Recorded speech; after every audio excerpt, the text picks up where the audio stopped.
पूरी टीम और मेरी ओर से आप सबको 2023वां वर्ष मुबारक हो। हमारी शुभकामना है कि यह वर्ष आपके लिए बहुत आशीषमय ठहरे। परमेश्वर को बहुत बहुत धन्यवाद 2022 वर्ष के लिए। संभव है कि कुछ लोगों के लिए 2022वां वर्ष उतना ज्यादा अच्छा सिद्ध नहीं हुआ होगा। तरह तरह की समस्याएं, परेशानियां, निराशा की बातें, संकट, बीमारियां आपने देखी होंगी, लेकिन फिर भी हमें परमेश्वर को धन्यवाद देना चाहिए। हर रात की एक सुबह होती है और मैं आपको परमेश्वर के एक वचन के द्वारा उत्साहित करना चाहता हूं। भजन 23 और 5वां पद का अंतिम हिस्सा हमें यह बताता है कि कदाचित रात को रोना पड़े परंतु प्रातःकाल आनंद से भरा होता है। और प्रेरित पौलुस ने हम सबसे कहा, प्रभु में सदा आनंदित रहो। जो लोग जितना ज्यादा परमेश्वर से प्रेम करते हैं उनके अंदर में परमेश्वर का आनंद उतना ज्यादा होता है। फिर भी चूंकि हम मानवीय रूप से बहुत सारी कमियों, कमजोरियों से घिरे रहते हैं, कई दफा हमारे जीवन में निराशा की बातें आती हैं, हतोत्साह आता है, परिस्थितियां बदल जाती हैं और हम लोग थोड़े से हतोत्साहित हो जाते हैं आत्मिक रूप से। हो सकता है कि आप में से कुछ लोगों ने प्रार्थना करना कम कर दिया हो या बाइबल पढ़ना कम कर दिया हो, लेकिन मैं आपको उत्साहित करना चाहता हूं कि परमेश्वर को आपकी चिंता है और परमेश्वर चाहता है कि हम हर बात के लिए उसे धन्यवाद दें। अगर आप पहला थिस्सलुनीकियों 5वां अध्याय 18वां पद पढ़ेंगे तो बाइबल ये बताती है कि प्रत्येक परिस्थिति में परमेश्वर को धन्यवाद दो, क्योंकि मसीह यीशु में तुम्हारे लिए परमेश्वर की यही इच्छा है, परमेश्वर की इच्छा। और अगर आप परमेश्वर की इच्छा के संदर्भ में किसी प्रकार का संदेह नहीं रखते तो अवश्य ही आप परमेश्वर को सारा आदर सम्मान देंगे। और जब आपके जीवन में कठिनाइयां और परेशानियां आएंगी तब भी आप परमेश्वर को धन्यवाद का बलिदान अवश्य चढ़ाएंगे, क्योंकि परमेश्वर का वचन बहुत ही सामर्थी है और परमेश्वर ने अपने वचन को अपने नाम से भी ज्यादा महान किया है। यानी परमेश्वर अपने वचन में किसी प्रकार का समझौता नहीं करता। लेकिन हम लोग कई दफा परिस्थितिवश नकारात्मक बातें सोचने के लिए विवश हो जाते हैं। फिर भी मैं आपसे आग्रह करता हूं, यदि आपने 2022 के लिए अपनी तमाम समस्याओं, परेशानियों, निराशाओं, असफलताओं के लिए परमेश्वर को धन्यवाद नहीं दिया है तो आप जरूर परमेश्वर को धन्यवाद दीजिए, क्योंकि यह परमेश्वर की इच्छा है मसीह यीशु में। तो मैं आपको उत्साहित करना चाहता हूं। वर्ष 2023 हमारे सामने खुला पड़ा है और यह वर्ष हमारे लिए मंगलमय हो, आशीषमय हो, यह मेरी प्रार्थना भी है, मेरी शुभकामना भी है। हालांकि ऐसा होता है कि हर अच्छी चीज हमें अच्छी लगती है। नई नौकरी हो वो बहुत अच्छी लगती है, नई गाड़ी हो अच्छी लगती है, नया घर हो अच्छा लगता हो, नई शादियां हो बहुत अच्छा लगता है।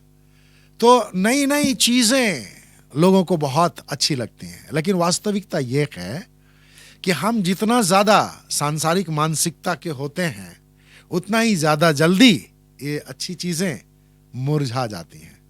नए वर्ष में बहुत से लोग सबसे पहला काम क्या करते हैं? पिकनिक जाते हैं, उत्सव मनाते हैं।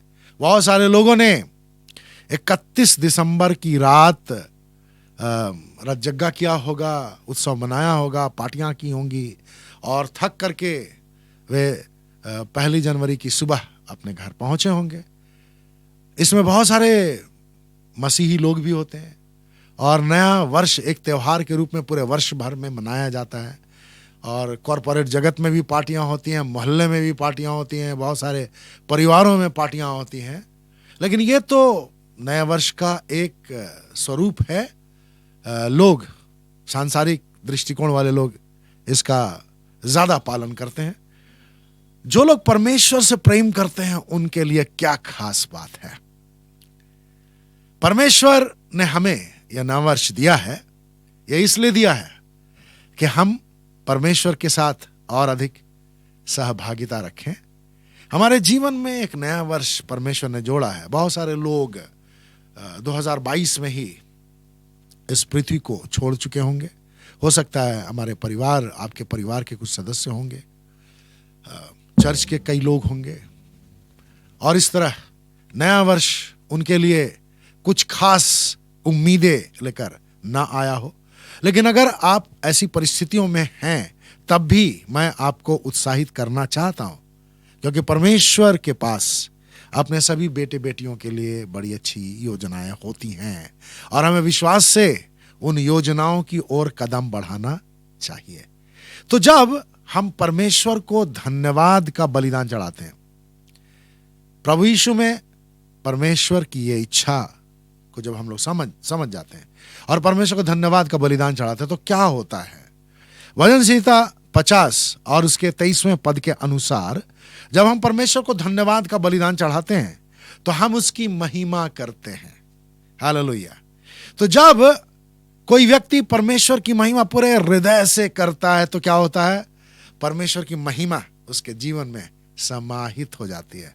वह परमेश्वर की उपस्थिति में अपने आप को पाता है, और परमेश्वर की उपस्थिति बहुत जरूरी है। मूसा से परमेश्वर आमने सामने बातें करता था, और इब्राहिम से एक बार परमेश्वर ने कहा कि मेरी उपस्थिति में चल फिर और सिद्ध होता जा। बड़ी अच्छी बात है। तो परमेश्वर चाहता है कि हम लोग लगातार सिद्ध होते जाएं, और ये 2023वां वर्ष भी आत्मिक दृष्टिकोण से आपके लिए सिद्धता का वर्ष होने पाए।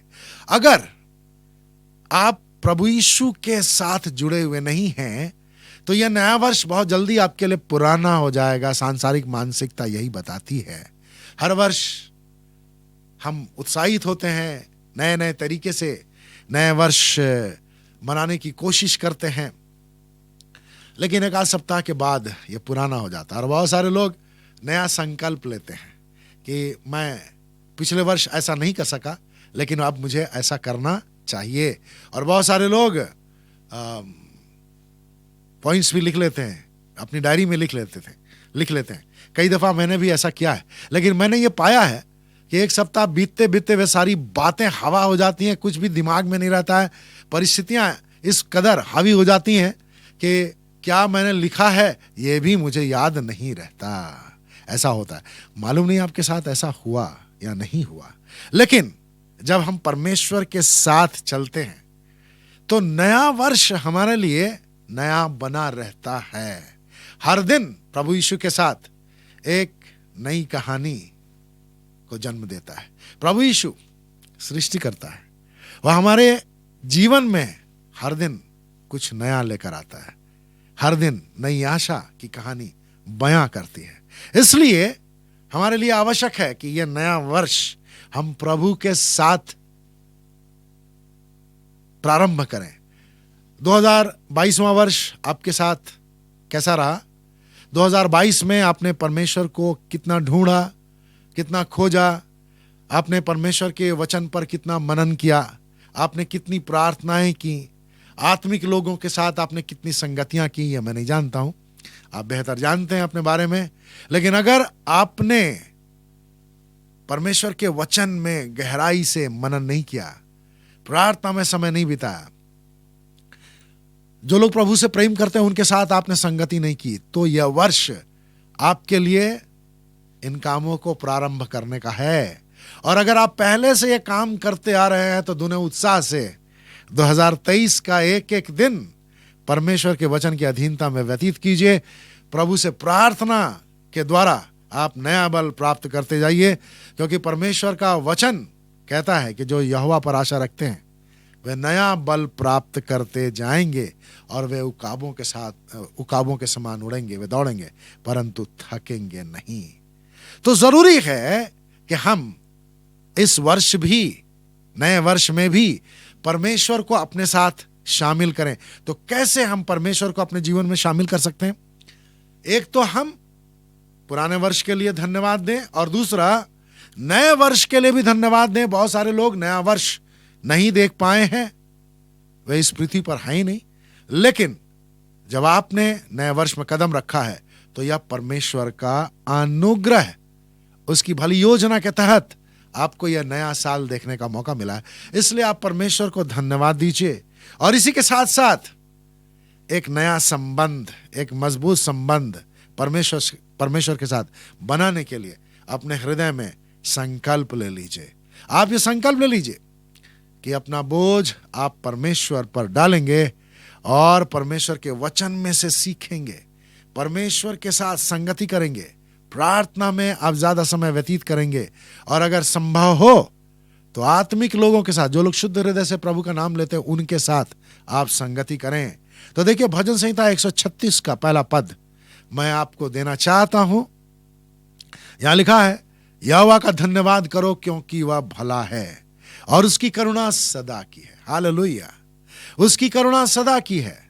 ये केवल 2023 के लिए नहीं, 24 के लिए नहीं, 25 के लिए नहीं, पूरे जीवन भर के लिए यहोवा की करुणा आपकी हो सकती है अगर आप परमेश्वर के साथ अपना संबंध मजबूत करते जाएं। जितना ज्यादा आप परमेश्वर का भय मानेंगे, परमेश्वर की करुणा आपके लिए उतनी ज्यादा प्रबल होती चली जाएगी। यहोवा का धन्यवाद करो क्योंकि वो भला है, वो महान परमेश्वर है और उसने हमें सारी वस्तुएं दे रखी हैं। बहुत सारी ऐसी चीजें आप अपने जीवन में देखेंगे जिनको आपने कभी परमेश्वर से मांगा नहीं, लेकिन परमेश्वर ने उन्हें दे दी हैं क्योंकि वह भला परमेश्वर है। और जो कुछ आप अपने जीवन में चाहते हैं आप पिता परमेश्वर से मांगिए, क्योंकि पिता परमेश्वर ने प्रभु यीशु मसीह के द्वारा हमें बहुत सारी प्रतिज्ञाएं दी हैं, बहुत सारी प्रतिज्ञाएं प्रार्थना के संबंध में। और कौन नहीं जानता है कि मत्ती 7:7 में क्या लिखा हुआ है, मांगो तो दिया जाएगा। मांगिए अपने जीवन के लिए, लगातार मांगिए, लगातार आप प्रार्थना कीजिए। अवश्य है कि परमेश्वर आपको आपकी प्रार्थना के अनुसार, आपके विश्वास के अनुसार आपकी मांगी हुई चीजें देगा। तो प्रभु यीशु का धन्यवाद हो क्योंकि वह हमारा चरवाहा है और पूरे वर्ष हमें अपने साथ ले चलना चाहता है। यहोवा मेरा चरवाहा है, मुझे कुछ घटी ना होगी। वह मुझे हरी हरी चराइयों में बैठाता है, सुखदाई जल के झरनों के पास ले चलता है, भजनकार कहता है। मैं भी आग्रह करता हूं कि प्रभु यीशु की ओर आप एक भले चरवाहे के रूप में देखिए और जब भी समस्याएं और परेशानियां आए, अब भजन 55 और 22 के अनुसार अपना बोझ यहोवा पर डाल दीजिए, क्योंकि यहां लिखा है अपना बोझ यहोवा पर डाल दे क्योंकि वही तुझे संभालेगा और वह कभी धर्मी को टलने नहीं देता। हालेलुया। अगर आप प्रभु यीशु से प्रेम करते हैं, प्रभु यीशु पर विश्वास करते हैं, तो आप धर्मी व्यक्ति हैं। आपके जीवन में कितनी भी समस्याएं आ जाएं, परमेश्वर आपको संभालेगा। हो सकता है कि रात में थोड़ा रोना पड़े, लेकिन प्रातःकाल आनंद से भरा होगा। तो परमेश्वर आपको आशीष दे और पूरे वर्ष भर आपकी सहायता करे ताकि आप उसकी भलाई अपने जीवन में और भी ज्यादा देख सकें और प्रभु यीशु के साथ आपका गहरा संबंध और अधिक गहरा होता जाए। तो प्रभु यीशु आपको आशीष दे। हालेलुया।